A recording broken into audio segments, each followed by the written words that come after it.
suis responsable du développement du marché des professionnels. Donc, je travaille avec les 15 chargés d'affaires professionnels au sein de la CEPAC, sur les mises en marché, les produits, les services, les montées en compétences, l'accompagnement. J'accompagne aussi les chargés d'affaires en gestion privée.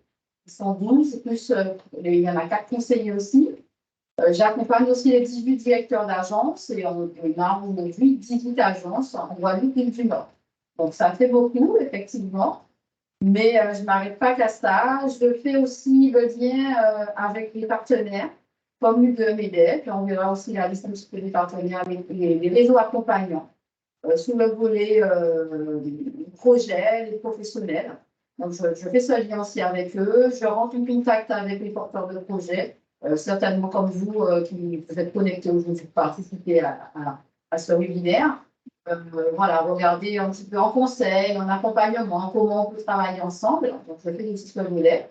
Je travaille aussi avec la direction commerciale, avec un analyste qui analyse un certain nombre de dossiers pour le financement, que les dossiers qui sont hors réseau et qui passent à la direction commerciale qui vient chez nous à Marseille.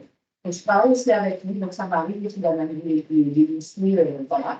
Antérieurement, j'étais conseillère en fait particulier, j'étais conseillère en fait professionnelle, j'ai aussi été analyste, mais je suis responsable du marché. Donc voilà, donc on va débuter la séance par le financement bancaire. Alors, je ne vais peut-être pas approfondir chaque partie, voilà. Je vais les balayer, je vais certains insister un peu plus parce que c'est très important. Le but étant de vous laisser le temps d'apprécier et de noter vos questions surtout. Et à la fin, vous allez pouvoir les poser. On va répondre certainement à vos interrogations et lever peut-être des freins, des solutions. Voilà. Donc, on aura 4 parties. Donc, le financement professionnel pour la première partie. En deuxième partie, la présentation de mon dossier de financement. Troisièmement, les étapes pour financer un projet professionnel. Et en quatrième étape, très important, l'échange qu'on aura, le partage qu'on aura ensemble. Donc là, j'ai détaillé, mais on va passer de toute façon en détail. Donc, avant de commencer, ce qui est important de connaître bien, la généralité, c'est que le financement bancaire intervient à tous les stades de la vie d'une entreprise, que ça soit en création, en développement, en transmission. Voilà, de transmettre à ses enfants, à son compagnie, etc. Et donc, on fait aussi une reprise. Alors, pourquoi aussi on sollicite une banque, un investisseur, c'est la faiblesse des TPE en fonds propres.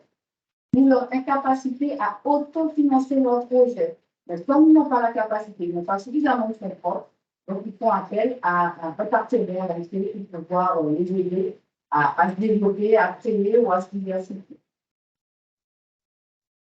Donc, les principales difficultés qu'on pourrait rencontrer, peut-être qu'il y en avait d'autres, on en parlera tout à l'heure, dans la relation avec la banque, c'est l'approche qualitative et financière de ce financement. J'insiste vraiment sur la qualité et on verra pourquoi c'est important et pourquoi souvent, et ça arrive, qu'il n'y ait pas de suite favorable à la demande de financement par rapport à la qualité de l'outil. Souvent, on entend aussi des transferts, on dit que les délais d'instruction des dossiers sont jugés longs et très longs. Par rapport à la qualité des dossiers, on a le manque de complétude. On le verra tout à l'heure aussi. C'est très important d'avoir des dossiers complets et en donnant la liste exhaustive des pièces inconvénients, c'est très important. Et aussi les garanties exigées. On fait du financement, on vend de l'argent, on trouve de l'argent, mais pas à n'importe quel prix, parce qu'en faisant cela, en offrant les crédits, on prend des risques. Donc, du coup, nous avons absolument besoin de garantir les prêts sur la durée, puisqu'on n'a pas de visibilité, à savoir dans 20 ans, 25 ans. Est-ce que le client pourra honorer ce nombre de prêts? Donc, on va faire appel à des garanties pour une utilisation, on partage le risque. On va un petit peu la liste des maisons de garantie et ce qu'on peut prendre en garantie en fonction des revenus financiers. Donc, en première partie, le financement bancaire. Un petit décalage, désolé.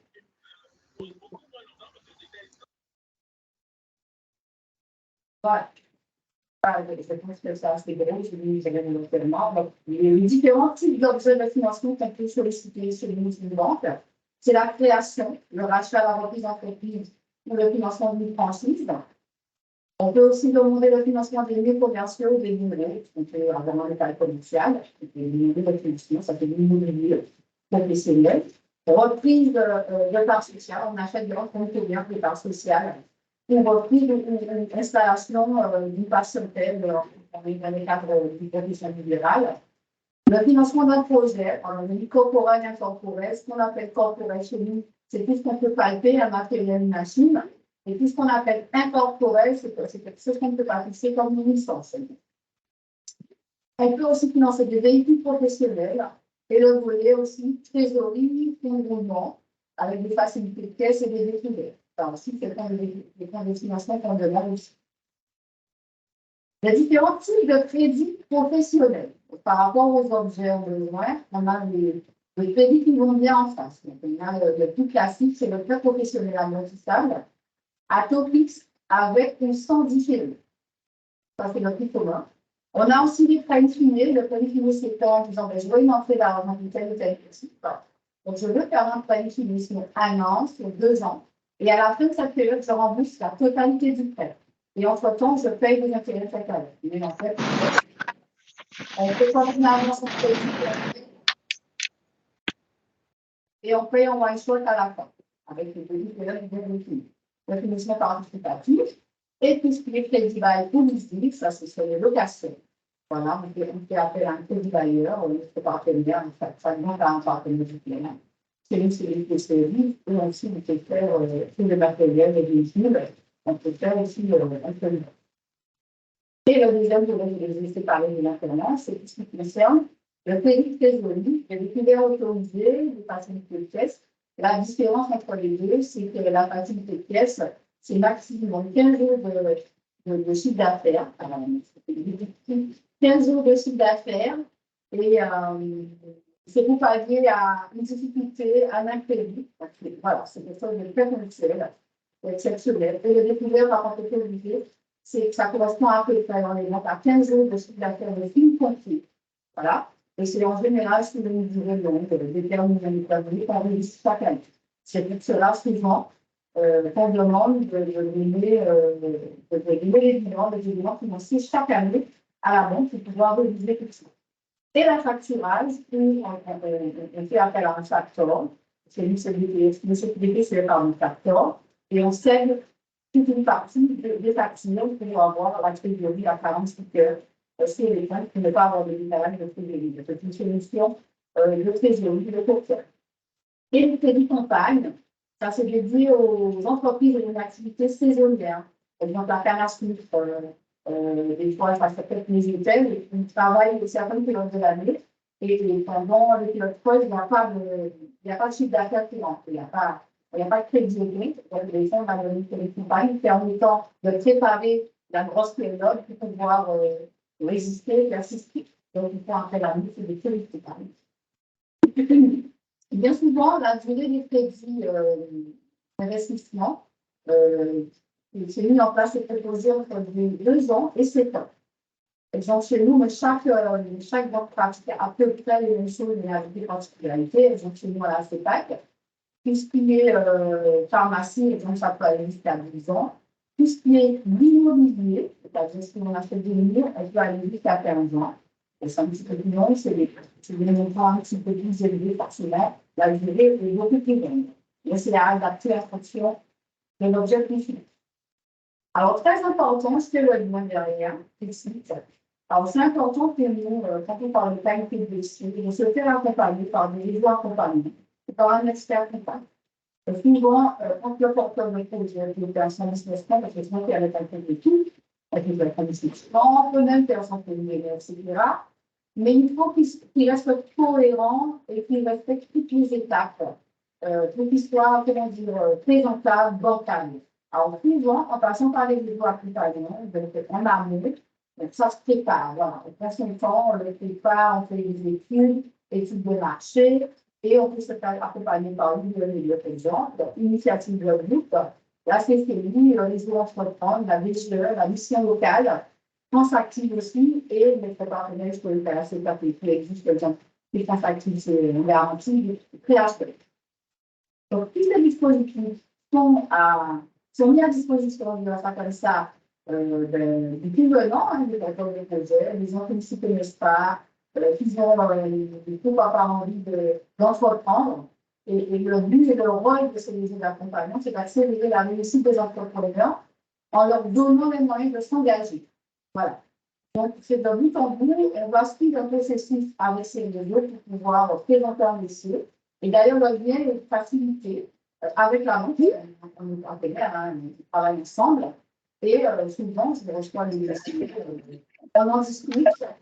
Exemple, si c'est aussi avec l'expert comptable, je sais que voilà, si j'ai des questions sur le prévisionnel, est-ce qu'il a envie d'ajouter telle ou telle chose, je ne sais pas compris un poste, il n'y a pas de besoin de dans le détail. Eh bien, on s'appelle et on va ensemble et on peut faire des modifications. Et des fois, nous faisons regarder aussi est-ce que c'est faisable, est-ce que c'est pas financier. Et si c'est le cas, et si on va challenger un prévisionnel à ce moment-là, est-ce que les ratios sont les mêmes et quels sont les ratios à ce moment-là? La présentation de mon dossier de financement, ça c'est le côté bancaire, il y a quoi dedans pour que ça soit de qualité. Donc on va commencer par là, par vous. C'est important qu'on sache qui vous êtes, ce que vous faites, ce que vous faites, pardon, ce que vous envisagez de faire, vos ambitions, vos motivations. C'est très important qu'on puisse savoir qui vous êtes. Donc, on va commencer par là, la situation familiale des gens, c'est très important de savoir. On est marié à un tel régime, pourquoi on a choisi telle ou telle forme juridique. Voilà, c'est important de savoir ça. Le régime matrimonial, est-ce qu'on protège par rapport à cela sa femme, son mari, ses enfants? Le patrimoine que vous déclinez, c'est très important de savoir quand vous déclinez le patrimoine.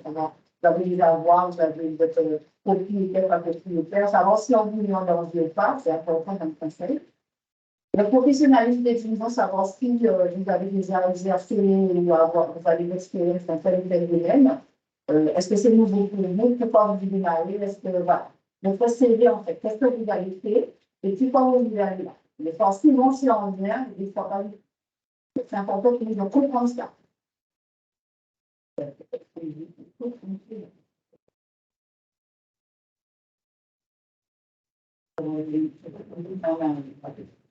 Ensuite, après avoir présenté l'offre, on présente l'entreprise. Voilà, avec la spécialité, son activité, il va faire quoi? Les produits qu'il va vendre, comment il va commercialiser, les délais de production, de vente, les moyens mis en place, est-ce qu'il doit limiter l'exploitation? Si quel est le cas, pourquoi son opération, est-ce que c'est bien passé par rapport à l'activité, il doit limiter combien? Est-ce qu'on a signé un bail, est-ce qu'il y a une clause de vente? Parce que nous, on va regarder ça. C'est important parce qu'il ne faut pas signer un live, il faut des possibilités. Il y a des conditions qui peuvent mettre à mal le canton de client du démarrage. Et puis, il va être bien veillant dessus, bien regarder si c'est quelque chose qui ne va pas vous mettre les bâtons dans les roues en quelque sorte au démarrage. Quelle est la situation du local, sa capacité d'accueil à l'accueil? Est-ce qu'il y a un parking de proximité, les gens en magasin, une épicerie? Il n'y a pas de parking, donc il a dû nous dire, là, on est attention, on se dit avec tous les gens, il faut venir une fois, il faut parler, c'est contrôlé. Donc, c'est important de s'expliquer quelque chose, de l'exprimer en tout cas dans le discussion. L'environnement économique, pas les. Il y a encore des participants, en fait, qui se connaissent et qui veulent. L'environnement économique, donc, c'est pas le marché, est-ce qu'on a fait une étude, est-ce qu'on a regardé, il est composé de quoi? Est-ce qu'on a une école? Est-ce qu'il y a plus de demandes, moins de demandes? Le secteur où on va exercer, est-ce que c'est du commerce, du vêtement? Voilà. Tout cela, on va regarder ça. La clientèle, c'est les clientèles de jeunes, c'est des plus venants. C'est une clientèle évidemment en fonction de l'activité, quel type de clientèle que nous avons. Et bien évidemment, le nombre de concurrents sur le territoire et dans la zone de Chamonix, est-ce qu'il y en a ou pas? Est-ce qu'ils vont nous impacter sur le chiffre d'affaires, est-ce que ça sera faisable en fait? Et si vous avez 10 concurrents, il y en a 3 mètres, je pense que il est déjà installé, qui fonctionne, et puis il est renouvelé. Voilà. Et ça, on va dire, OK, bon, il démarrer, je ne dis pas du nom, mais on va peut-être être un peu moins ambitieux que le chiffre d'affaires dans le sport fait.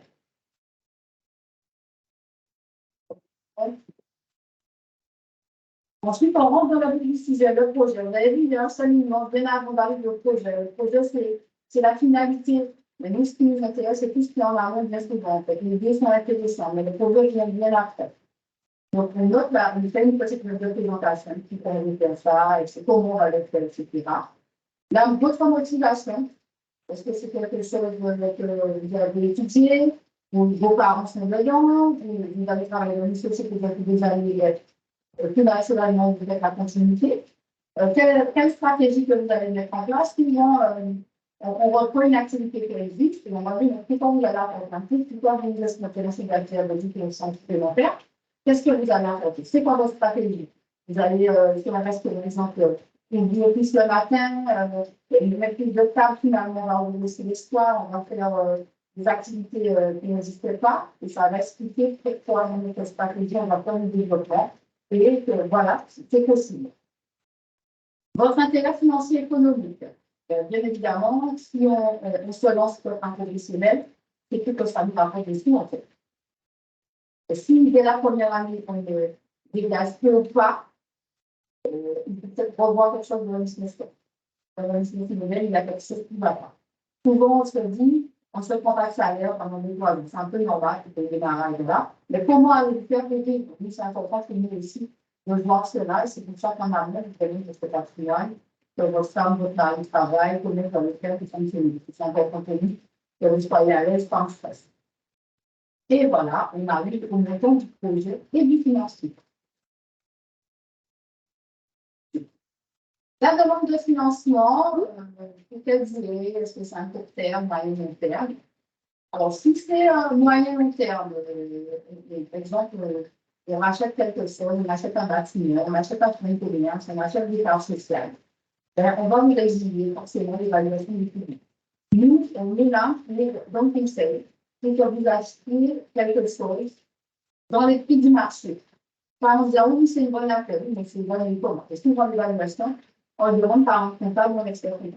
Voilà. Il y a des spécialistes de ce et on va pas voilà. Ah oui, oui, c'est pas vrai. Non, vraiment, il y a des méthodes de calcul pour évaluer en ça. Pour évaluer un fonds de commerce. En fonction, bien évidemment, des millions de établis, mais aussi du marché, du secteur, etc. Donc ça, il faut ça, on va vous l'étudier.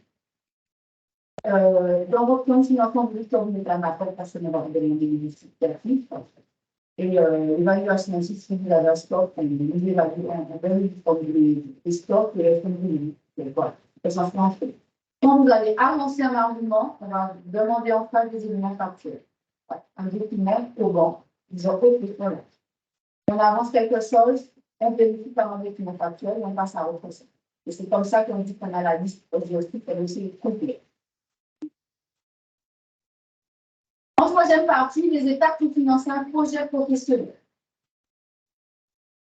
Donc là, le business plan est fait, le dossier est présentable et bancable. Donc là,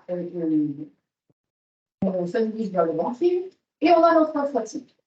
L'intérêt pour moi, ce que je vois régulièrement, c'est que pourquoi le projet ne maîtrise pas son dossier? Parce qu'il n'a pas travaillé suffisamment, il n'a pas travaillé avec un accompagnateur. Donc, quand on lui pose des questions, souvent, voilà. C'est vrai que sur le terrain, on sait faire le métier, mais être entrepreneur, être dirigeant de société, c'est aussi un autre métier. Donc, c'est un volet qu'on ne maîtrise pas, qu'on ne connaît pas, et qu'il y a un travail personnel aussi à faire, de recherche, de pérennité, mais aussi de maîtriser son dossier. C'est important parce que ça nous donne envie de vous voir, de vous accompagner. Et de cela découle aussi votre motivation. Il faut être convaincu pour vous convaincre. Vous devez absolument connaître le bonheur. Oui, je suis moi, oui, je sais, je démarre sans création, je fais du développement, mais voilà. Je veux y aller et je suis moi-même motivée. Donc, voilà. Diffuser cette motivation. Très important aussi d'être transparent, parce que souvent, vous n'avez pas fait le développement général. Dans un discours, celui qui est en face, il a l'équipe, voit tout de suite qu'on n'est pas transparent, on ne dit pas tout. Alors, vous posez la question, vous avez déposé votre dossier chez un banquier, alors on n'a pas dit qu'il sur la place du ministère et on a les éléments, les informations. On aime bien les gens transparents, voilà. Oui, j'ai des enfants, mais non, j'en ai pas. Et Non, voilà. On dit que la transparence qui permet de mettre en place des épargnes de la subvention et gagnant-gagnant. C'est pas très important.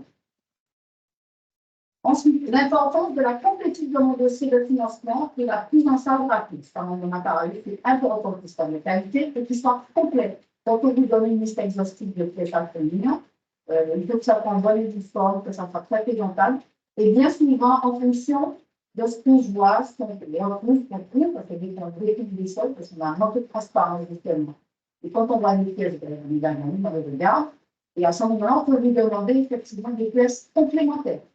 La liste, elle ne s'arrête pas, en fait. La question de ce qu'elle va se faire, elle peut lui demander et comporter un dossier de pièces supplémentaires. Donc, transmettre les pièces nécessaires permet d'analyser de la faisabilité des dossiers. Ça nous permet d'avoir une approche globale de la demande de financement. Comme je l'ai dit tout à l'heure, on s'appuie sur des éléments vrais, factuels, réels.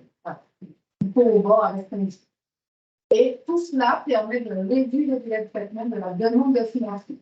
Alors, il faut savoir qu'on va parler des dépôts parce que tout le monde est pour eux, c'est dès qu'ils vont déposer la première pièce. Ils se disent, ah, je vais déposer mon dossier à la banque, mais en inscription. Ah ben non, il n'est pas en inscription. Le délai de traitement d'une demande de financement, pas en inscription quand il est complet. Alors, si ça fait 2 mois qu'on attend 2-3 pièces, l'État, il n'est pas encore parti en inscription. C'est pour ça que les délais s'arrêtent. Donc, quand il est complet, on peut commencer le compte à rebours.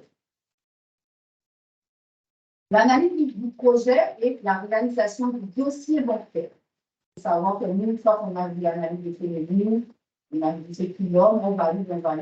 Et là, on va regarder les produits de mettre tous les vivants, c'est une reprise, une activité. On va regarder certaines lignes de ratio, à savoir si ils sont confortables ou non, et pourquoi. Ce n'est pas fait expliquer dans le niveau. Une fois qu'on a l'explication, c'est écarté, pourquoi pas. Donc, on va regarder le niveau de capacité de financement, le risque liquidatif, savoir si l'activité est pérenne ou sera pérenne dans un long terme, c'est-à-dire on va regarder les fonds propres qui étaient évidents, la génération un petit peu technique, mais c'est important de savoir que nous, on regarde la capacité de développement, la capacité de remboursement d'emprunt, parce que si on a un prévisionnel et je dis n'importe quoi, la plaque est négative et on a encore félicité un emprunt. Je ne vois pas comment on peut faire sortir en étant de famille, donc ça ne va pas être possible. Donc on va demander à l'État de revoir le prévisionnel parce qu'il n'est pas notable dans le cas. Analyse du compte de résultats prévisionnels, on va analyser tous les sites, tout ce qui est la marge, le théorie d'exploitation, les résultats de carbone et après un peu. On va regarder cette modération pour savoir si le visu comme ça c'est faisable et on assure que notre emprunt, notre échange de frais mensuels va sortir et en plus de ça, que les émissions presque fonctionner. Parce qu'il n'y a pas que l'exploitation, il y a le niveau d'exploitation, mais aussi le délai de trésorerie. Qu'est-ce qu'il y a mis en place? Et pouvoir vous permettre de fonctionner, payer le salaire, l'identiser, payer le fournisseur, etc. Le fonctionnement c'est important. Les volets garantis et les assurances. Donc, à laquelle les banques travaillent avec ça, c'est des garanties. On peut aussi proposer un gage sur matériel, un gage sur véhicule, une amortissement mécanique et un départ spécial. On peut aussi proposer une hypothèque d'un immeuble, une hypothèque par rapport à un bien comme les signes infrastructures, pourquoi pas. Il n'est pas fusion, il n'est pas fermé. Et sur les assurances, bien évidemment, c'est important d'avoir une assurance des solvabilités minimales. Les garanties, ça permet aussi de prévenir les risques de nous couvrir, parce qu'on n'a pas de visibilité à 5, 7 ans, 10 ans, 15 ans. On ne sait pas si l'affaire va être pérenne, que vous allez pouvoir enlever les systèmes de fait. Et s'il existe, ça fait que quand on a une création, il faut savoir que souvent, dans les 2-3 ans, il y a la mort publique de la fuite. Parce qu'on n'a pas envisagé des choses, parce qu'on n'a pas les solides, parce qu'on n'a pas pu anticiper certains risques, parce qu'on n'a pas envisagé, on n'a pas vu. Et ça arrive souvent. Sinon, aussi parce qu'on ne peut pas rien, c'est que on n'a pas les moyens, on n'a pas prévu à côté. Donc, on arrive à la mort subite. Donc, en fait, quand on est en création, c'est vrai que les gens sont très exigeants, très continueuses, parce que de s'assurer que cette structure soit pérenne, que les bactéries, que dans le milieu complète, forcément, Et nous, c'est là qu'on peut vivre. C'est là qu'on met des garanties en place. Et là aussi, ce risque arrive, nous, on pas aussi couvert, on peut avoir une équilibre. On charge, en fait, des financements que vous avez une pas justement une. Et l'assurance, alors souvent, c'est la partie de l'assurance. Ah oui, c'est cher, on en est mais pas cher, les gens, c'est pas de problème. Oui, mais moi, la proposition d'assurance que vous avez dans le ministère, c'est souvent, vraiment, souvent, il y a des exclusions. Et c'est quand on se retrouve en difficulté qu'on se rend compte que finalement, on a fait de la possibilité de ça. Et c'est pour cela que ça ne sera pas cher. Donc, on fait attention à l'assurance. Il faut préparer ces petits parages. Et il ne faut pas nous être prêt à payer. Voilà, on veut bien payer, mais on ne veut pas payer très cher parce que voilà, l'assurance, c'est très, très important. Vous ne voulez pas travailler comme un hiver.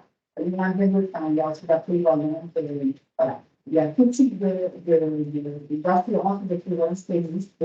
On parle aussi de la personne qui est de l'affaire. Et on peut aussi dire s'il n'y a pas de faire travailler, de faire d'être en maladie. Comment ça fait? La partie publique comme la partie publique. Et en dernière partie, très important, là c'est voilà, c'est comme une négociation pour la relation bancaire. Donc voilà, première chose, on des fois les pompiers bancaires, c'est une catégorie, les mensualités, etc. Les garanties communautaires. Mais ce qui nous intéresse aussi, de savoir combien on peut initier. On fait du commerce. On est là pour une relation gagnante dans le métier. On a entendu que les choses qu'on voit les effets, on doit augmenter notre PNB, notre chiffre d'affaires. On fonctionne exactement comme une professionnelle. Donc, nous, ce qui nous intéresse, c'est ce qu'il y a une politique, c'est-à-dire porter l'engagement du client, mais aussi de récupérer en face des clients. Parce qu'un client qui est déjà dans le cadre de l'équipe, parce qu'il vient de OK. Donc, on est des salles pour que les individus travaillent en fonction de lui. On est prêt à vous tout ce trait-là. On veut 100% des engagements que vous avez déjà prévus. Mais par contre, on aimerait bien, dans notre temps, arriver à 50% de technologie. Ça fait les mystiques. Parce que nous, ce qui nous intéresse, c'est d'avoir les prix de sûr que ça arrive chez nous et que vous puissiez honorer les missions de fait. Et comme on peut commencer qui ont dit pardon, les personnes, ils veulent dire de domicilier les familles. C'est un peu ça. Il n'est pas de domicilier ailleurs, mais avec les pays. Que ça soit là. Et aussi, on va de fonctionnement des contextes. On continue déjà chez nous. Qui sollicite un nouveau crédit ou un pas de crédit et qui lui applique ton but tout le temps. C'est pas le problème de solution. Donc, il fait en place des économies fonctionner. C'est comme des petits économies de crédit. Et si c'est déjà mis en place, fonctionne à tout le temps, il faut se demander est-ce que si on est déjà appliqué en vie, il y aura un crédit supplémentaire, comment on va faire pour nous honorer? Voilà. Donc, c'est important aussi de regarder comment on va travailler ensemble sur une longue durée, pas à court terme. Voilà, c'est une relation de confiance sur le long terme. Alors, je pense que, voilà.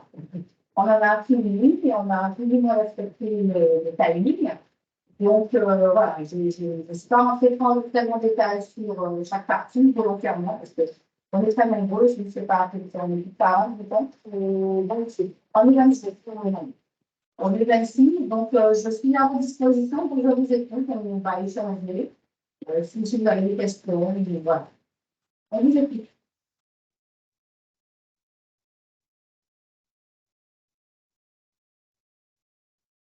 Personne n'a de questions? Alors, vous pouvez pas faire, je ne pense pas.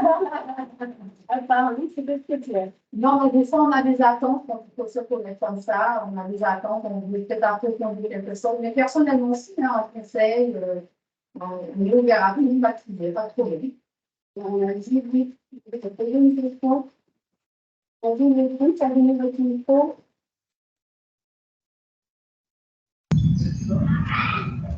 Moi, j'ai une question. On vous entend. D'accord. Moi, j'ai été accompagnée pour mon projet par la BGE. Donc, ils ont fait le dossier de financement par le crédit, la caisse épargne, pardon. Mais en fait, maintenant que je suis dans la partie réalisation, je me rends compte on est passé à côté d'un achat qui peut être cher. Et c'était savoir est-ce qu'un crédit en cours peut être renégocié, augmenté pour me permettre d'acquérir un bien important pour l'activité. Alors, je peux dire alors, bon, laissez-moi on va expliquer. Quand je vais arrêter de parler, vous allez parler tout le temps. Alors, ma question est la première, la suivante. C'est le premier investissement, c'était pour financer quoi? C'est quoi l'objet de ce financement?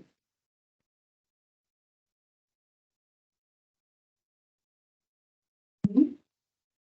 En vous entendant parler, vous allez me préoccuper.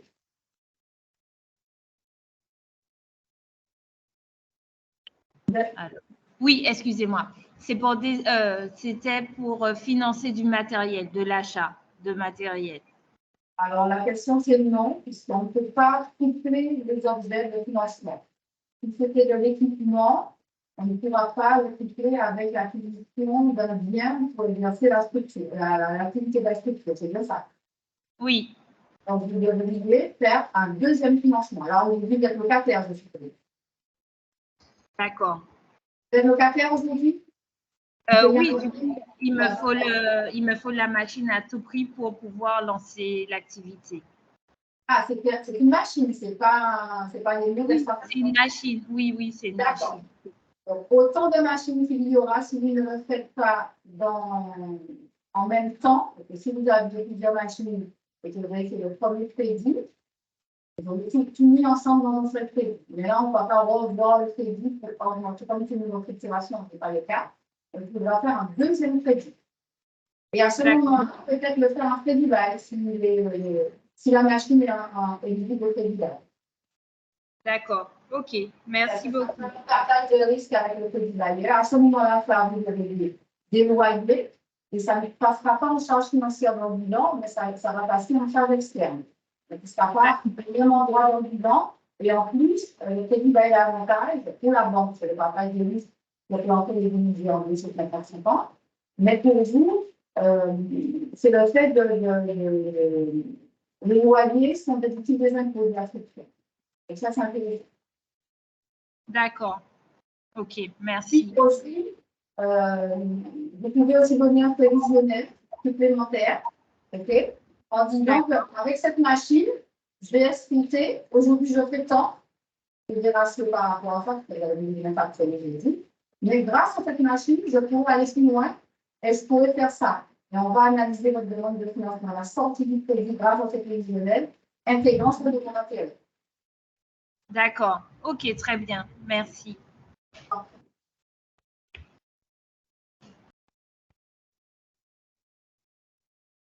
Il y a d'autres questions? Il n'y a pas de mauvaises questions, hein. Tout type de questions, une observation. On a Joël là. Oui, bonjour, je ne sais pas si vous m'entendez. Très bien. Oui, bonjour. Alors, moi, je suis sur un projet de galerie artistique pour lequel projet, j'ai quand même 15 ans de projets similaires en type associatif, mais sur une autre commune. Et là, maintenant que je souhaite monter le côté économique, j'ai deux types de choses à préparer. Un, l'investissement dans le foncier, le lieu, et deux, le projet lui-même. Donc, ma question est la suivante. Au niveau du crédit, j'entends partout qu'il faut d'abord être propriétaire, mais j'ai cru comprendre dans votre présentation qu'il peut y avoir effectivement un bail mis à disposition. Et sur ce bail-là, je voulais savoir s'il y avait des possibilités d'accompagnement financier. Alors, effectivement, moi, je conseille en démarrage, quand vous allez nous lancer, de ne pas trop vous charger, de ne pas trop vous impliquer personnellement aussi. Donc, pour commencer, pourquoi pas un bail. Avant le loyer, avant de dire je vais acheter des murs. Est-ce que je vais dire que là, c'est beaucoup d'engagement. Et après un certain temps, on sait que ça fonctionne, on a un bilan correct, donc vous devez investir, je vais acheter mes locaux commerciaux. OK? De façon d'exposition. Donc, pourquoi pas un bail?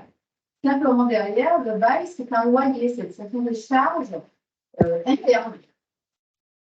D'accord. D'accord? Que tous les mois, vous allez payer. D'accord? D'accord.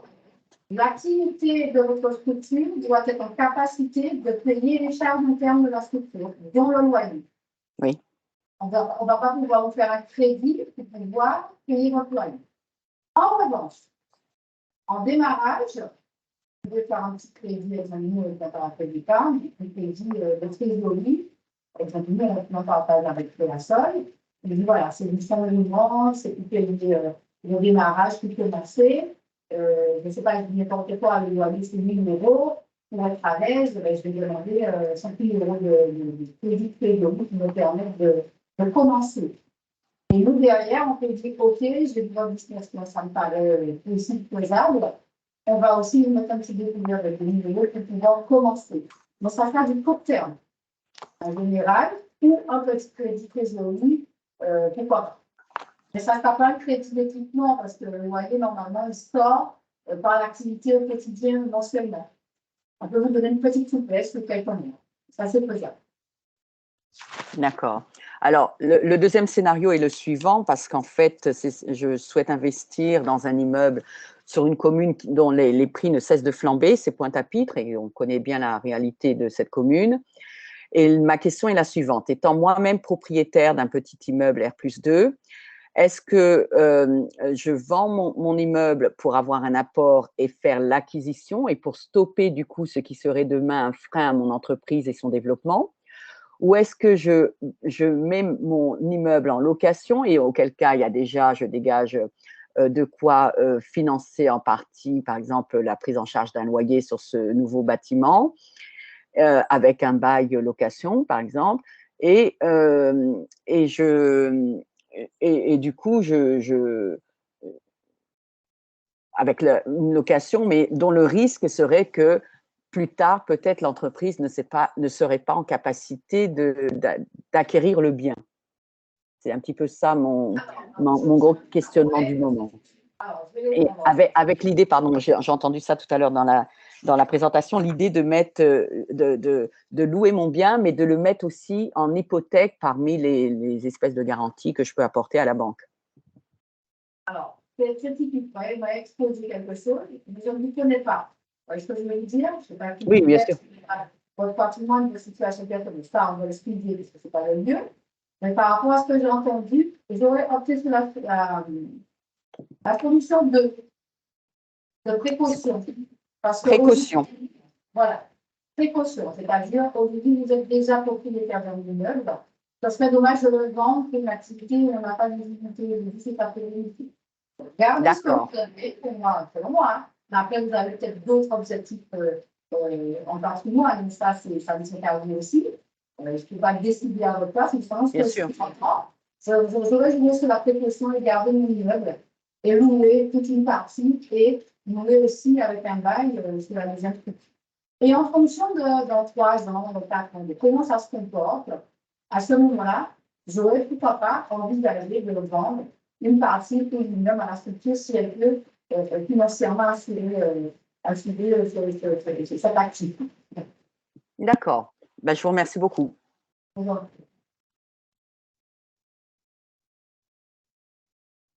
Et là, on a vraiment des questions très longues.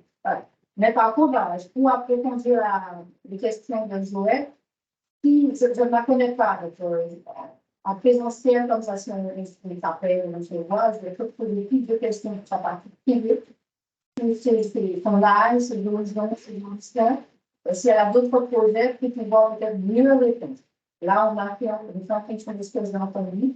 Mais des fois, je ne sais pas si elle a les enfants, si elle veut laisser des choses. C'est important de savoir ce qui passe.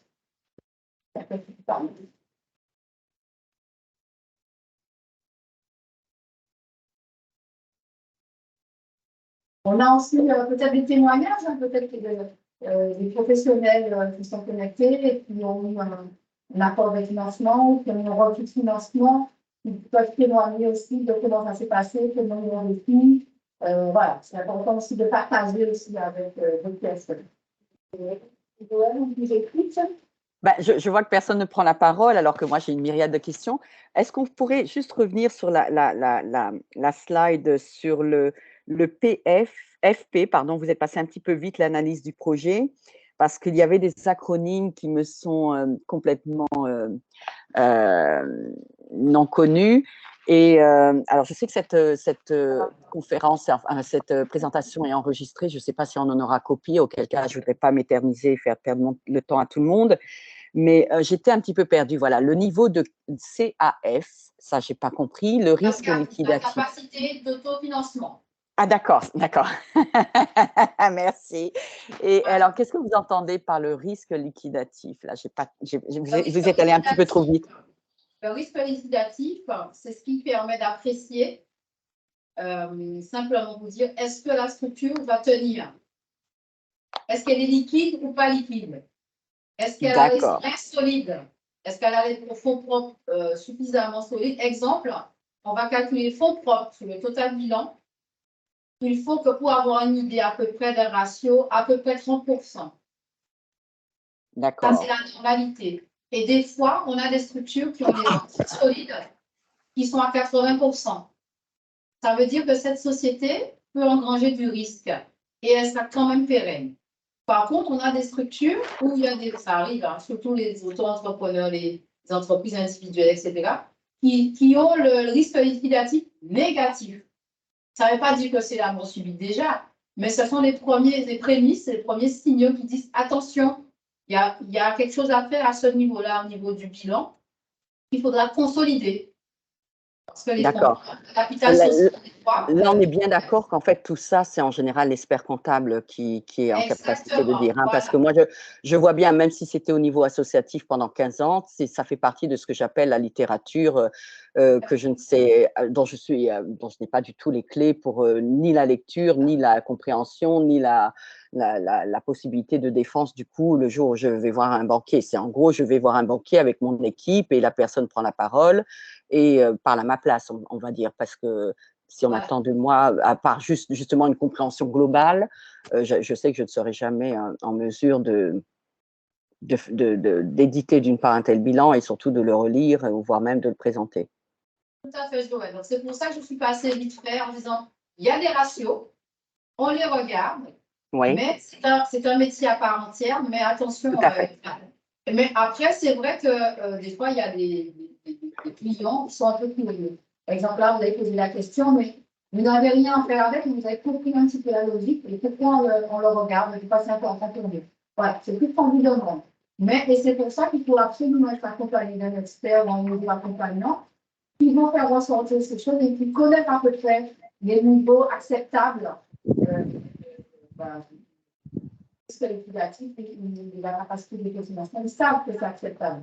Et souvent, si vous le faites vous-même, voilà. Même quand c'est fait par un expert, il ne va pas mentir, l'expert. Il fait en fonction de ce qu'il voit, ce qu'il prévoit, et ça donne ce que ça donne, mais souvent, nous, c'est important pour nous. Voilà. D'accord. Merci beaucoup. Mais n'hésitez pas à jouer. Si vous avez des questions, on va la prochaine. Apparemment, il était très clair. Hein, est-ce que quelqu'un a un projet en gestation et qui aimerait en parler, savoir s'il est dans telle phase, qu'est-ce qu'il doit faire, n'hésitez pas.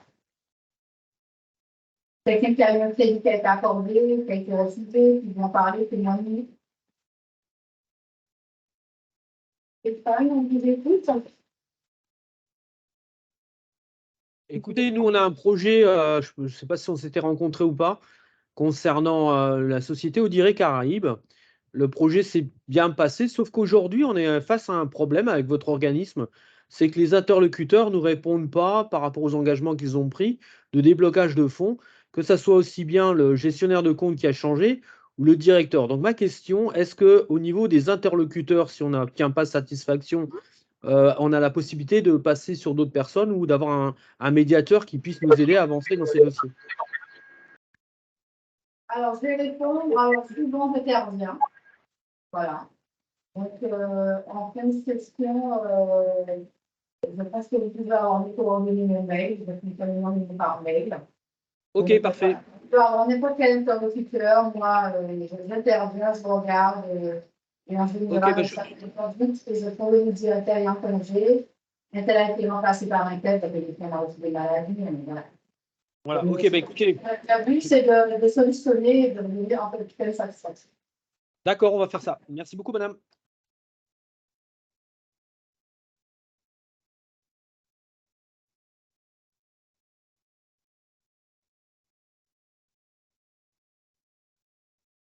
Donc, il nous reste 10 minutes. On a Abraham.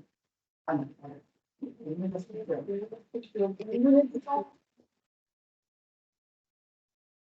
Allô? Vous m'entendez? Très bien.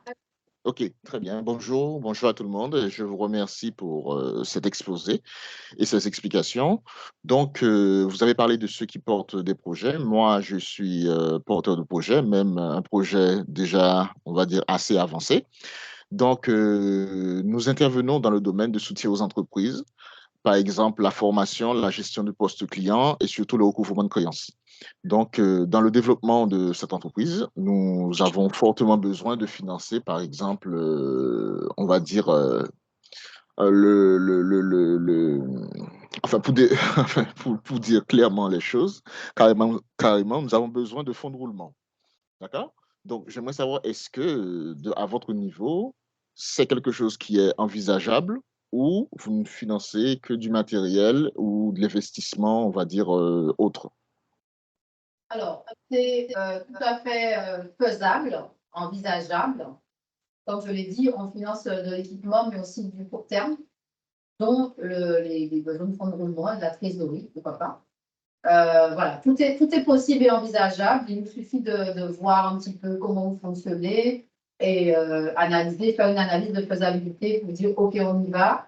OK, on y va comme ça. Et OK, ben non, ben on n'y va pas.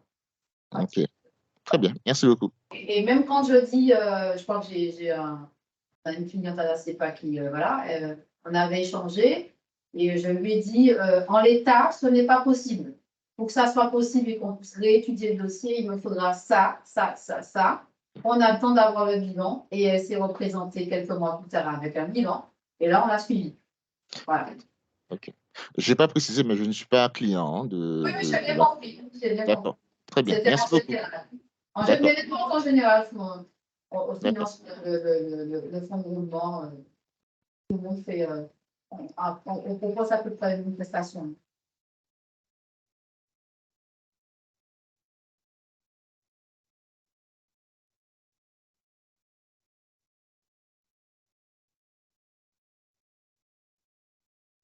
Non, ici.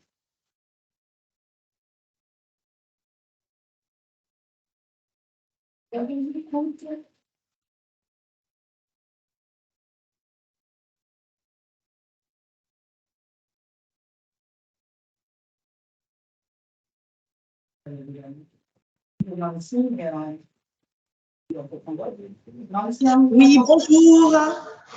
Bonjour. Bonjour à tous. Oui, alors du coup, moi, j'ai deux questions. Une première question, en fait, j'ai déjà mon activité qui est bien en cours et bon, j'ai jamais fait de financement bancaire au préalable, j'ai toujours fait avec mes fonds propres. Aujourd'hui, l'objectif est de développer davantage, donc de passer par un financement bancaire. Mais la difficulté de savoir à qui s'adresser exactement pour pouvoir avancer sur le projet entreprise. Alors, la structure existe déjà, vous êtes déjà bancarisé, vous êtes dans une banque, vous avez un conseiller clientèle professionnel. Alors, je ne vous entends pas bien. Vous avez déjà un conseiller clientèle professionnel, vous êtes déjà dans une banque. La structure Oui, c'est ça. Aujourd'hui, vous devez faire du développement, c'est cette même structure. Étant en auto-entrepreneur, donc c'est plus ou moins confondu. OK.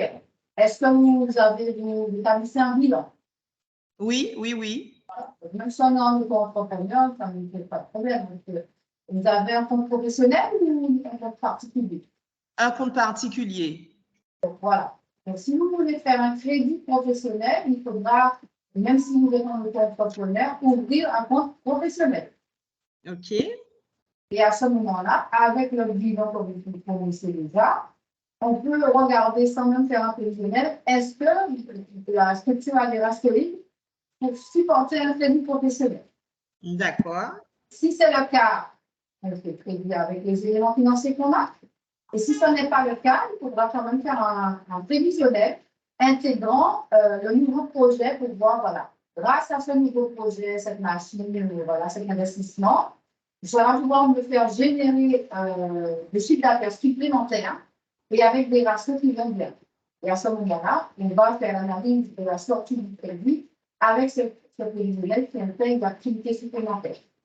Mais par contre, dans le conseil, et je ne connais pas le chiffre d'affaires que vous avez dit aujourd'hui, et ce que vous prévoyez de faire, c'est est-ce que la structure de ton propriétaire est adaptée à votre future situation? Si tel est le cas, on laisse en l'état un professionnel avec un financement professionnel. Si ce n'est pas le cas, il faudra que c'est de votre comptable et de votre expert pour voir en fait, en conseil, qu'est-ce qu'il vous propose. Est-ce que vous allez passer en SASU? Est-ce que vous allez passer dans le SARL? En fonction de vos besoins et de vos projections, vous allez vous conseiller sur une forme de société si vous commencez à déployer les deux, si vous êtes salarié, pas salarié, etc. D'accord. Entendu. Et est-ce que vous allez nous laisser des contacts, votre adresse mail ou autre pour voir si on a des questions a posteriori? Voilà. Je vais noter les coordonnées de la dessus dans la station. Comment? Je vais vous donner les coordonnées de Mme Minati, je vais les mettre dans la conversation de la. D'accord, entendu. Entendu. Merci beaucoup.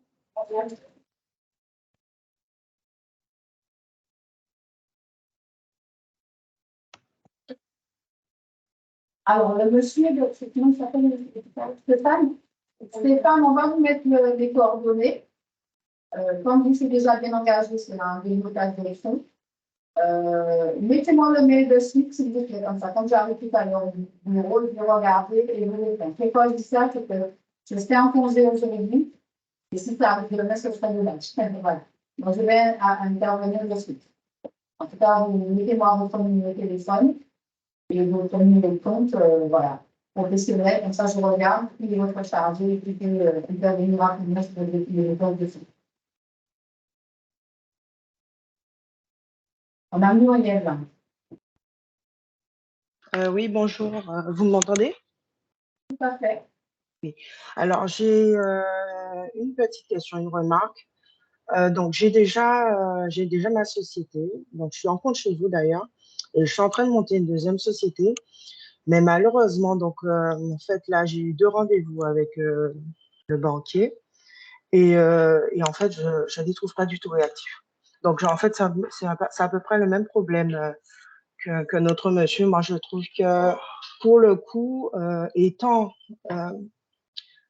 ayant déjà mes comptes chez vous, je trouve que l'accompagnement laisse à désirer et ça me fait perdre énormément de temps. Donc, je veux bien avoir vos coordonnées derrière pour qu'on puisse parler de mon projet. On a déjà mis dans la conversation. Donc, pensez toujours à mettre votre nom, votre prénom, le nom de la structure, le numéro de compte, le numéro de client bancaire et aussi vos coordonnées. Ça marche. Super. Merci beaucoup. Faites-le vite, c'est comme ça, en arrivant tout à l'heure, je regarde ce que je peux faire rapidement. Après, ça va en 2 minutes. Voilà. Ça marche. Merci.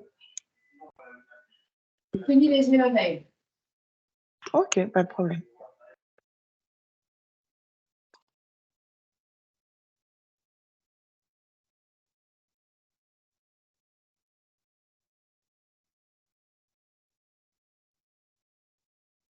Une dernière petite question, on arrive à la fin des 12 heures. Je vais prendre une dernière question. N'hésitez pas.